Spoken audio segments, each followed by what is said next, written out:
el temor a ser detenidos antes de su audiencia. Patrullas fronterizas. Hay un mayor miedo a las deportaciones. Fueron detenidos por los agentes del ICE. Me da miedo salir. En los operativos migratorios. Viven escondidos por temor. Oficina de Control de Migración en los Estados Unidos. Fueron deportados 144,000 mexicanos. Durante 2025, México recibió más de 145,000 connacionales deportados por el gobierno de Donald Trump. En este momento, en los Estados Unidos, miles de familias están siendo separadas, no por una guerra, ni tampoco por un desastre natural, sino por una política migratoria que ha generado un debate mundial sobre derechos humanos, dignidad, diversidad e inclusión. Hoy vamos a hablar de la deportación, de qué es, a quién afecta y por qué todos deberíamos de preocuparnos, sobre todo la deportación en Estados Unidos. En 2024, el gobierno de Estados Unidos realizó más de 270,000 deportaciones formales. El año siguiente, en 2025, tras nuevas órdenes ejecutivas, ese número comenzó a escalar aún más. Detrás de cada número hay una historia, hay una persona y hay una familia. Que son vigilados por el Instituto Nacional de Migración. Que solo 2 de cada 10 solicitudes terminan consiguiendo el permiso. Obtener asilo en los Estados Unidos es cada vez más difícil. Lo he experimentado yo mismo. Immigration judges are put in a position where they cannot grant cases of asylum where they would have in the past. A continuación van a ver una representación de lo que le pasa día a día a personas como Carla, que tiene 38 años, llegó a Estados Unidos desde Guatemala a los 24, huyendo de la violencia de pandillas que amenazaba a su familia. Desde que llegó, trabajó en construcción, aprendió inglés de noche, después de jornadas de 12 horas, y solicitó asilo hace 3 años sin recibir respuesta.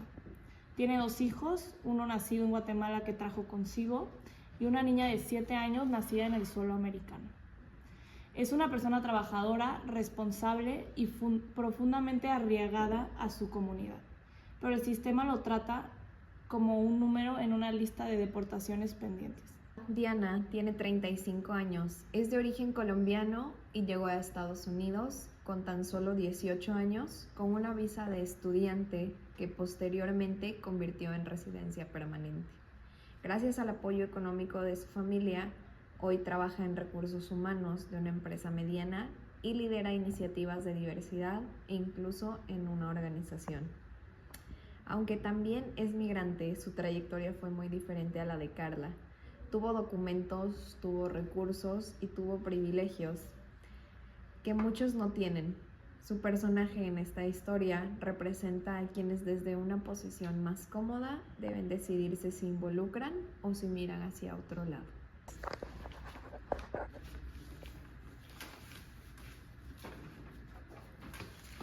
Hola Carla, oye, ¿estás bien? Te he notado muy callada. Es que me llegó una orden de que me tengo que presentar a migración. Llevo 14 años aquí, Diana. 14 años he estado pagando mis impuestos, he estado criando a mis hijos y ahora me dicen que tengo 30 días. ¿Pero cómo? ¿No tienes algún permiso, un papel o algo así? Mi solicitud de asilo lleva 3 años procesándose y nadie me ha dicho nada. Y de repente, esto. Mi hija nació aquí. ¿Qué voy a hacer? ¿La voy a llevar a un país que ni siquiera conoce? Ay, no, Carla. Eso no puede estar bien. ¿Pero tienes algún abogado o algo? No puedo pagar uno. El sistema es tan complicado. Hay personas que llevan años aquí sin que nadie les explique absolutamente nada. ¿Sabías que muchos migrantes van al jurado sin algún representante legal? Nomás ellos y el juez en un idioma que ni siquiera dominan. No, eso no es justicia. De verdad no es el país que nos prometieron. I believe that due process is being attacked by these policy moves. Tener derecho a una fianza. Son cada vez más los hispanos que tienen una opinión negativa sobre el presidente Trump. Lo que vimos en la escena anterior no es ficción, es la realidad de cientos de miles de personas. La deportación o remoción, en términos legales, es el proceso por el cual el gobierno de Estados Unidos expulsa a una persona que no es ciudadana del país. ¿Pero esto a quién afecta? Pues puede afectar a personas indocumentadas, a personas con visas vencidas, a solicitantes de asilo, cuya petición fue negada, e incluso residentes legales permanentes con ciertos antecedentes penales. No existe un perfil único. Las investigaciones muestran que las deportaciones afectan desproporcionalmente a comunidades latinoamericanas, afrodescendientes y de Asia del Sur. Esto nos lleva a preguntarnos, ¿cuándo una política migratoria deja de ser neutral y se convierte en discriminación? Sabes, Carla, esto me deja pensando. Yo también llegué de otro país, pero con documentos, con recursos. ¿Por qué mi historia sería diferente a la tuya? Es porque el sistema no trata a todos por igual. Hay países de donde es más aceptable huir. Hay países que generan menos sospecha. Hay acentos que asustan menos. Eso tiene un nombre: discriminación. Pero hay gente que dice que simplemente se trata de cumplir con la ley. Las leyes las hacen las personas, y las personas tenemos sesgos. Había leyes que apoyaban la esclavitud, había leyes que prohibían a las mujeres votar. ¿Eso las hacía justas? Una ley puede ser legal y al mismo tiempo puede violar los derechos humanos. Pero, ¿y qué pasa con los niños, con los que nacieron allá pero crecieron toda su vida aquí? A ellos les llaman dreamers. Son jóvenes que estudiaron aquí, que sueñan en inglés, que conocen Estados Unidos como su único hogar. Algunos han sido deportados a países que ni siquiera recuerdan, sin idioma, sin red de apoyo, sin nada. ¿Eso no es una violación de dignidad? Diversidad e inclusión no son solo palabras bonitas para poner en una política corporativa. Son el reconocimiento de que todos los seres humanos merecen ser tratados con dignidad, siempre, sin importar sus papeles. Cuando hablamos de diversidad e inclusión en nuestros espacios de trabajo y comunidades, no podemos ignorar lo que sucede a un nivel sistemático. Incluir a alguien significa también alzar la voz cuando sus derechos son vulnerados fuera de nuestra oficina o aula. La inclusión real no tiene fronteras. Las redadas de ICE. El miedo se respira en las calles de Los Ángeles. Desde que el gobierno de Donald Trump lanzó su campaña de deportaciones, el temor ha crecido.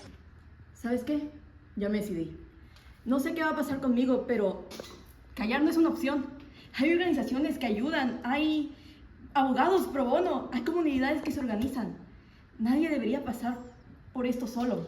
No, y los que sí tengamos papeles y sí tengamos documentos, los que pasamos sin que nadie nos detenga, tenemos esa responsabilidad de usar esa ventaja, de hablar, de votar, de educarnos y educar a otros.